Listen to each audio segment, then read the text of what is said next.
জটায়। এই জন্য মহাদেবের নাম হলো গঙ্গাধর। আর সমাধিস্থ হয়ে গেলেন। আহা, ভগবানের চরণামৃত আজ আমি পেয়েছি মাথায়, আমি আনন্দে আনন্দে আটখানা হয়ে গেলাম, আমি বলে সমাধিস্থ হয়ে গেলেন। ভগীরথের তো মাথায় হাত। হায় হায় হায় হায় হায় হায়। ভাবলাম মহাদেব কৃপা করে গঙ্গাকে ছেড়ে দেবেন, উনি তো সমাধিস্থ হয়ে গেলেন। পুনর্বার মহাদেবের স্তুতি করে প্রসন্ন করলেন। আর মহাদেব তার দক্ষিণ দিকের জটার কিছুটা অংশ দক্ষিণাবর্ত করে নির্দেশ দিলেন, যাও হে গঙ্গে, তুমি মর্তে অবতরণ করো। কোন দিন গঙ্গার মর্তাবতরণ? ধরণীতে কবে এলেন? বলেন অক্ষয় তৃতীয়ার দিন। অক্ষয় তৃতীয়ার দিন অনেকে গঙ্গা স্নানে যান।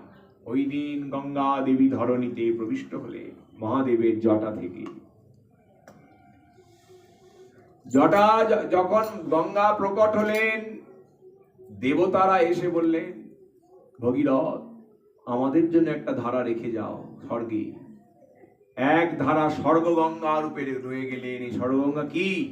অলকানন্দা। ওই যে আমাদের উত্তরাখণ্ডে আছে না অলকানন্দা, এই অলকানন্দাই হলো স্বর্গ গঙ্গা। পাতালবাসীগণ এসে বললেন, আমাদেরকে একটা ধারা দিন। শুধু স্বর্গমর্তই পাবে, পাতালবাসীগণ পাবেন না। তখন ভগীরথের প্রার্থনায় গঙ্গা দেবী তিনি ভগবতী রূপে পাতাল গঙ্গা রূপে বিরাজমান হলেন। পাতালে একটি গঙ্গা আছে। এই পাতাল গঙ্গা কখন দেখতে পাওয়া যায় বলুন তো? যখন কুরুক্ষেত্রের যুদ্ধের পর ভীষ্ম শরশয্যায় আছেন, ভীষ্মের মাথাটা ঝুলে পড়েছে। ভীষ্মের মাথাটা ঝুলে পড়েছে। অর্জুন একটি বাণ মেরে মাথার কাছে একটা তীর দিয়ে মাথাটা উঁচু করে দিলেন। আর জিভটা শুকিয়ে গেছে ভীষ্মদেবের, জল চাইছে, জল জল জল জল। কেউ সুন্দর গ্লাসে করে শরবত নিয়ে এলেন, কেউ সুমিষ্ট ঝর্ণার জল নিয়ে এলেন। ভীষ্মদেব কিছু খেলেন না। তখন ভগবান ইশারা করে দিলেন, অর্জুন। অর্জুন বুঝতে পারলেন ভগবানের ইশারা যে ভীষ্মদেব কোন জল খাবেন। ভীষ্মদেবের মায়ের নাম কি? গঙ্গা। ভীষ্মদেবের মায়ের নাম গঙ্গা। মানে গঙ্গা পুত্র ভীষ্ম।